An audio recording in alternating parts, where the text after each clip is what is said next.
of the House Judiciary Committee, Mr. Jordan. The gentleman is recognized. Thank you, Mr. Speaker. I thank the gentleman for yielding. Americans want safer streets, affordable gas, and freedom. Instead, Democrats give us record crime levels, record inflation, and another bill attacking President Trump, sponsored by the guy who spent years misleading the Congress and, more importantly, the country on Trump-Russia investigation, on the Mueller investigation, on impeachments. Remember when the sponsor of the bill said that his office didn't meet with the whistleblower?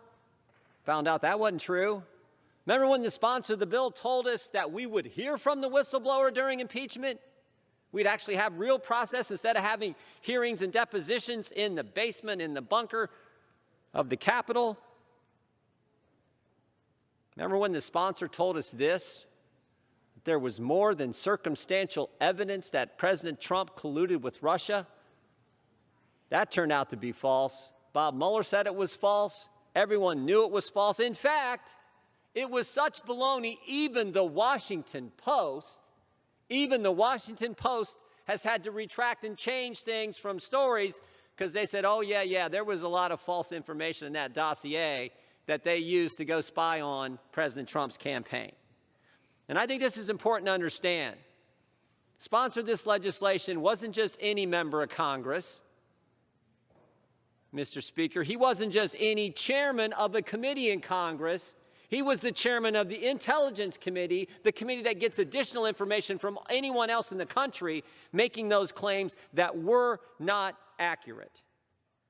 So maybe instead of having another bill that attacks President Trump because Democrats are afraid he's going to run and he's going to win in 2024, so they want to do everything they can to attack him, maybe instead of another bill attacking President Trump, we should actually focus on things that the American people care about. You know, you can attack President Trump all you want. I know one thing. A year ago, the border was secure. Sure was. A year ago, cities were safe. Safer than they are today. A year ago, we didn't have a 31-year high inflation. We actually had wages going up, real wages. A year ago, we didn't have a Department of Justice attacking moms and dads, putting a label, a designation, a threat tag on parents who simply go to school board meetings and speak out against a racist Hate America curriculum. No, we didn't have that a year ago. But you guys can keep attacking the president all you want, not addressing the issues that the American people care about. We're going to speak about the issues they care about. We're going to try to do everything we can to slow down your crazy agenda that is driving up the price of everything. We're going to speak out against and do everything we can to make sure the Department of Justice quits attacking parents. God bless the whistleblower who came forward and gave us the information, sent from the Counterterrorism Division of the FBI. We could be dealing with that issue today. We could be holding the Attorney General accountable, the Justice Department accountable for what they're doing. No, no, no. We're going to attack President Trump again. Democrats, that's the only thing they can do because they can't talk about anything else. I hope we defeat this bill. Yield back my time. The gentleman's time has expired. Thank you. Thanks, Senator. The gentlewoman from New York is recognized. Mr. Speaker, I now yield 1 minute and a half to the gentlelady from the great Commonwealth of Pennsylvania, the distinguished Vice Chair of the Committee on House Administration, Ms. Mary Gay Scanlon. Gentlewoman from Pennsylvania is recognized. Thank you, Mr. Speaker, and thank you to the chairwoman. If the last few years have taught us anything, it's that we cannot take our democratic institutions for granted. And to protect them in the future, we must codify many of the rules of the road for good government, which have been trampled in recent years by those more interested in personal power than the public good. That's why I rise in support of the Protecting Our Democracy Act, which would limit future abuses of presidential power, strengthen our system of checks and balances, and protect against foreign interference in our elections. I'm proud to offer my amendment to this important piece of legislation, which would increase the frequency with which the Inspector General of the Department of Justice must report to Congress any improper communications between the Department of Justice and the White House. We all should be concerned about the threat it poses to our country when the occupant of the White House, whether it's Nixon, whether it's Trump, or whether it's anyone else, when they treat the Department of Justice as their own personal law firm, using taxpayer dollars to advance personal or political ambitions or to block the investigation of corruption. We're learning more every day about the heroic public servants in the Department of Justice and elsewhere who raised their voices to push back against misconduct in the White House. My amendment would make it easier for these individuals to alert Congress to misconduct and allow us to better protect our democracy. I urge my colleagues to do their patriotic duty to protect our Constitution and to support both my amendment and the underlying bill. And with that, I yield back. The gentlelady yields back. Gentlewoman from New York is recognized. Mr. Speaker, I now yield 1 minute to the gentlelady from the great state of California, the distinguished and effective Speaker of the House, Ms. Nancy Pelosi. The gentlewoman, the Speaker, is recognized. I thank the gentlewoman for yielding and for congratulate her on her great leadership, chairing an important committee of the House Core, as we call it, and to thank her for bringing this legislation to the floor today. Mr. Speaker, I thank Mr. Adam Schiff for his leadership in putting this legislation together, and I'll get to that in a moment. But first, I just want to say how proud we are today. Every day that we serve in this House, a House of the people, is a privilege. No matter what honors others may bestow to us in this House, whether we are Speaker or Leader or Whip or whatever, no honor is greater than to be able to step on the floor and say that we speak for the people of our district, that they have chosen us to come here, as was intended by our founders. 245 years ago, in an act of daring that would redefine the world, our founders, imagine the courage they had, declared their independence from an oppressive monarch.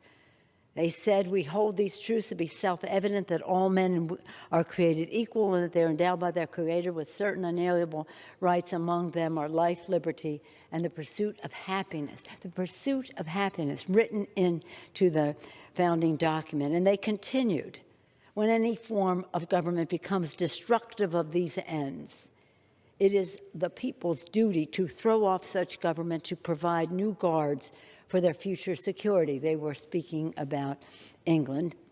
Our founders would then forge those guards for our own government, the democratic institutions enshrined in the Constitution, which for nearly 2.5 centuries have safeguarded the security and well-being of the American people.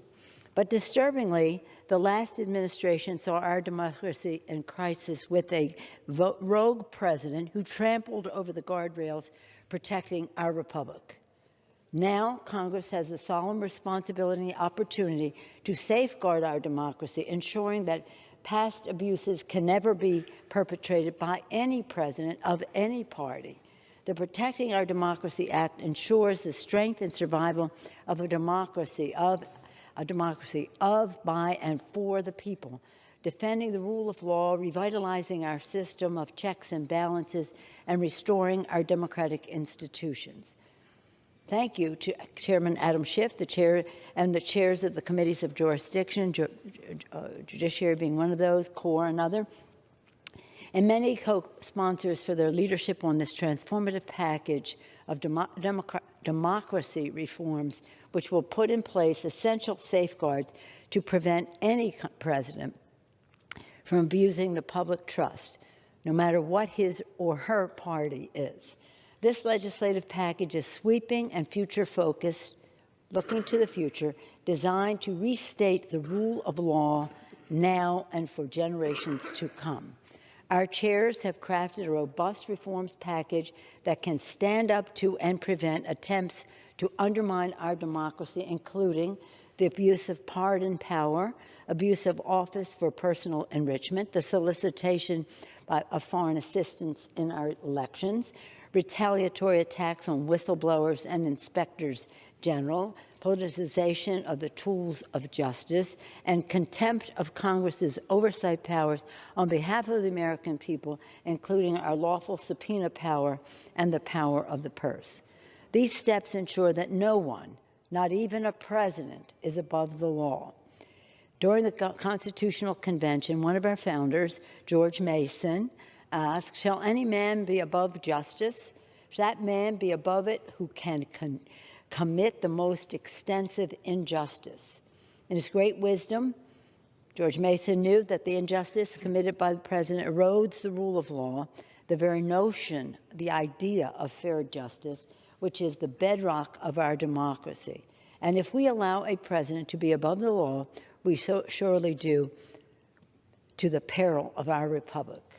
Addressing presidential abuse, therefore, goes to the very heart, the very survival of our democracy. We are a democracy. 3 co-equal branches of government, each a check and balance on the other. That cannot be undermined. Otherwise, we are a monarchy. And that is what we chose not to be. Let me close by recalling another scene from that Constitutional Convention. On its final day, as our Constitution was adopted, Benjamin Franklin was greeted by folks as he descended the steps from Independence Hall. People know this story. Children in school learn it. The people asked, "What do we have, a republic or a monarchy?" Benjamin Franklin responded, "A republic if we can keep it." This was the vision of our founders, and we are grateful to them for it. This is what our men and women in uniform defend: freedom, our democracy, and we are grateful to them for it. This is what we owe our children as we go forward, to meet their aspirations to live in the United States of America with liberty and justice for all, and we are responsible for it. May we be worthy of the vision of our founders, the sacrifice of our men and women in uniform, and the aspirations of our children. The Congress, as Article 1, the first branch of government, will uphold our solemn duty to keep our republic with our Republicans by passing the bill for the people. I say this with great appreciation to all who worked so hard to put this together. I support this bipartisan amendment that is on the floor right now, and thank those who worked together in a bipartisan way to put that forward, and hope that we can have a successful day for the people. Again, honoring our founders, our men and women in uniform, and for the children. Thank you, Mr. Speaker. I yield back.